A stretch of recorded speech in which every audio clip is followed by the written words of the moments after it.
بسم اللہ الرحمن الرحیم۔ ناظرین، ہٹ سٹوری کے ساتھ میں ہوں شمشاد مانگٹ۔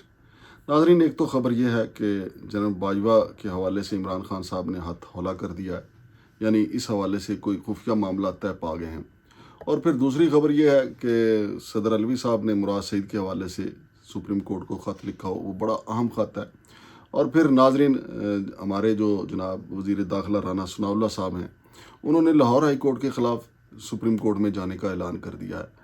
اب چونکہ پنجاب کا جو محاذ ہے وہ گرم ہے، اور پنجاب میں بالکل حالانکہ سردی بہت زیادہ ہے، دھند بھی بہت زیادہ ہے، اس کے باوجود جو سیاسی پارہ ہے وہ نیچے آنے کا نام ہی لے رہا۔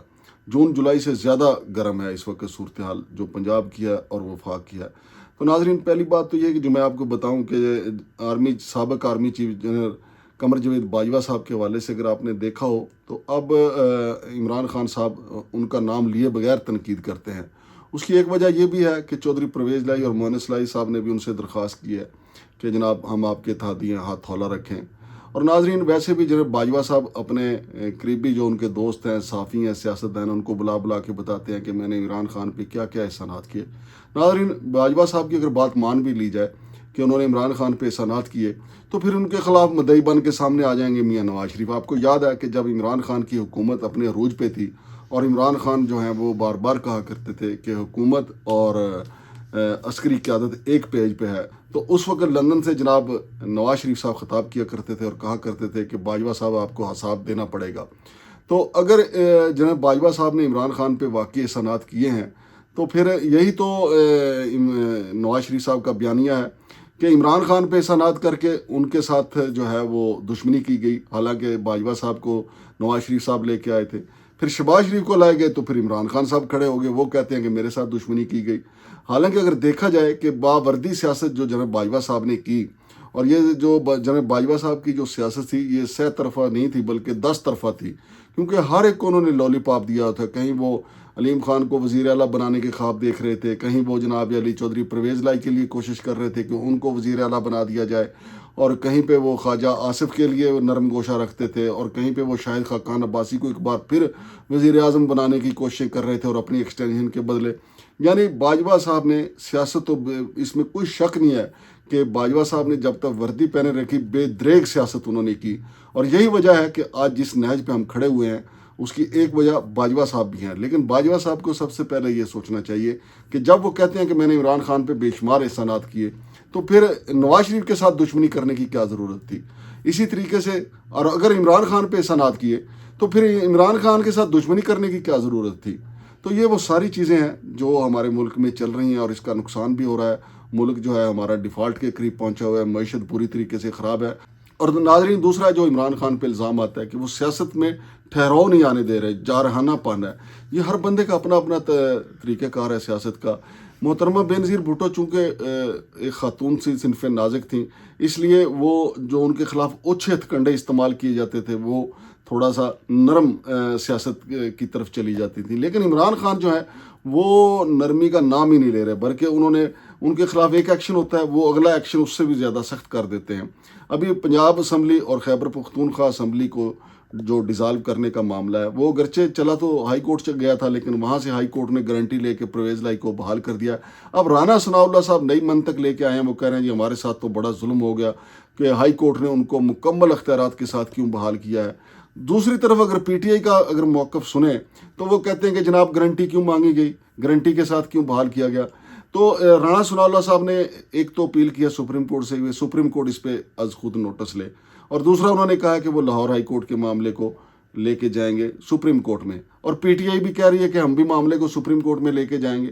تو سپریم کورٹ میں جائیں گے تو پنجاب اسمبلی جو ہے وہ پھر جو ہے وہ طوالت اختیار کرے گی، یعنی ٹوٹنے سے مزید بچی رہے گی۔ ناظرین، اگر دیکھا جائے سارے اس میں تو سیاست کا سارا فائدہ اس میں تو عمران خان کو جا رہا ہے، چونکہ ہر طرف جو ہے وہ عمران خان ہی سرگرم ہے، کیونکہ اسمبلی ٹوٹے تب بھی عمران خان کا چھکا، اور اسمبلی نہ ٹوٹے تو جب بھی عمران خان کا چھکا، کیونکہ عمران خان کو بار بار کہا جا رہا تھا کہ اسمبلیوں سے باہر نکلیں، خیبر پختونخوا کی اسمبلی چھوڑ دیں اور پنجاب کی اسمبلی چھوڑ دیں، اور پنجاب کی اسمبلی توڑ دیں۔ اور جب عمران خان اس طرف آئے ہیں تو اب پوری پی ڈی ایم جو ہے وہ اس طرف لگی ہوئی کہ اسمبلیاں نہ ٹوٹیں، اور کہا جا رہا ہے کہ ملک کی معیشت خراب ہے۔ معیشت اب اپنی جگہ پہ ہے، لیکن الیکشن تو کروانے ہیں۔ تو کیا خیال ہے کہ اگر ہمارے آرمی چیف صاحب یہ کہیں کہ ملک کی معیشت خراب ہے تو الیکشن کو چھوڑو، تو مارشاء اللہ لگا دیتے ہیں، پھر سیاستدان جو ہے وہ سارے اکٹھے ہو جائیں گے کہ جی معیشت کو بہانہ بنا کے مارشاء اللہ نہیں لگایا جا سکتا۔ تو اگر معیشت جو ہے، میرا نہیں خیال کہ معیشت اگلے کو 5-6 ماہ میں یا سال میں یہ سنورنے والی ہے۔ جس طرح رفتہ رفتہ ہم نے اپنے خزانے کو خالی کیا ہے، اس کو بھرنے میں بڑا وقت لگے گا، اور سارے کا سارا بوجھ جو ہے وہ عوام پہ آنے جا رہا ہے۔ اور ناظرین، ہمارے وزیر اعظم نے جب یہ نئے نئے وزیر اعظم بنے تھے تو انہوں نے کہا تھا، آپ کو یاد ہونا چاہیے کہ میرا بس چلے تو میں عوام کے لیے اپنے کپڑے بیچ دوں، لیکن آج دیکھ لیں کہ لنڈے پہ بھی ٹیکس لگ گیا۔ اب تو لنڈے کا آپ کپڑے خریدنے جائیں گے تو آپ کو پتہ چلے گا کہ لنڈا کتنا مہنگا ہو گیا۔ لنڈے کے جوتے، لنڈے کے کپڑے، جو غریب کا واحد سہارا ہوا کرتے تھے، غریب وہاں سے لنڈے کے جوتے اور کپڑے لے کے ان کو لش پش کر کے پہن کے جناب باؤ بن کے سامنے آ جاتے تھے، لیکن اس حکومت نے لنڈے پہ بھی ٹیکس لگانے کا اعلان کر دیا ہے۔ اور پھر آگے چلیں تو 31 روپے فی یونٹ، 31 روپے فی یونٹ بجلی جو ہے وہ مہنگی ہونے جا رہی ہے۔ تو 31 روپے فی یونٹ ہوگی تو کس گھر کا بلب چلے گا؟ ہر گھر اندھیرے میں ڈوب جائے گا، نہ کوئی بجلی استعمال کرے گا اور نہ بجلی کا بحران پیدا ہوگا۔ یعنی جس نے اگر 1 گھنٹہ بجلی چلانی ہے تو وہ تو پورا ٹبر گھر میں بیٹھ کے مشورہ کیا کرے گا کہ جناب کتنی دیر بجلی جلائیں۔ میرا تو خیال ہے یہ پرانا دور جو دیا جو ہم جلایا کرتے تھے یا لالٹین جلایا کرتے تھے، اب تو باہمی مشاورت کے ساتھ گھروں میں لالٹین اور دیا جلانے کا وقت آ رہا ہے، چونکہ کون افورڈ کرے گا 31 روپے کا یونٹ۔ اور اسی طریقے سے آپ دیکھ رہے ہیں کہ روزمرہ کی اشیاء ہیں، دالیں ہیں، سبزیاں ہیں، کھانے پینے کی دوسری چیزیں ہیں، مرغی ہے، گوشت ہے، کتنا مہنگا ہو گیا ہے۔ اور اگر عوام کی آمدن کی طرف جائیں تو ادھر ٹیکس ہی ٹیکس آپ کا جو ہے وہ استقبال کرتے ہوئے نظر آ رہے ہیں۔ تو عوام کو جینے کے لیے کوئی راہ نظر نہیں آ رہی ہے، عوام مشکل سے مشکل تر ان کی زندگی ہوتی چلی جا رہی ہے۔ بجائے یہ ڈائلاگ عوام سارے بولتے ہیں، تمام سیاستدان، وہ شہباز شریف صاحب ہوں، عمران خان صاحب ہوں، زرداری صاحب ہوں یا میاں نواز شریف صاحب ہوں، عوام کے لیے ان کے پاس ایک سے ایک لولی پاپ ہوتا ہے، لیکن حقیقت کیا ہے؟ یہ حقیقت ہے کہ لنڈے پہ بھی ٹیکس لگا دیا۔ پہلے کہہ رہے تھے کہ میں عوام کے لیے اپنے کپڑے بیچ دوں، حالانکہ ان کے کپڑے بیچنے سے عوام کو کیا ریلیف ملے گا؟ اس سے تو بہتر ہے میسی اگر اپنی شرٹ بیچے، اس سے کچھ عوام کو فائدہ ہو سکتا ہے، رونالڈو اگر اپنی شرٹ بیچے اس سے عوام کو فائدہ ہو سکتا ہے، لیکن شہباز شریف کے کپڑے بیچنے سے عوام کو کوئی فائدہ نہیں ہو سکتا۔ البتہ لنڈے کا خیال کرنا چاہیے تھا ان کو۔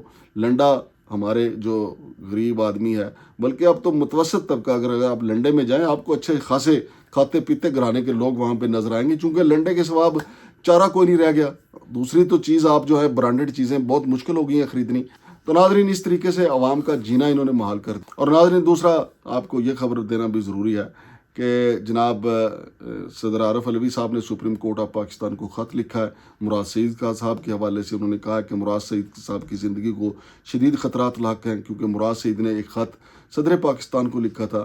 میں سمجھتا ہوں کہ سپریم کورٹ کو صدر پاکستان کے اس خط پہ ایکشن فوری طور پہ لینا چاہیے، چونکہ اس سے پہلے ارشد شریف شہید جو ہیں انہوں نے بھی صدر پاکستان کو بھی خط لکھا تھا، سپریم کورٹ کو بھی خط لکھا تھا، لیکن وہ ایک سانے کا شکار ہو گئے اور شہید ہو گئے۔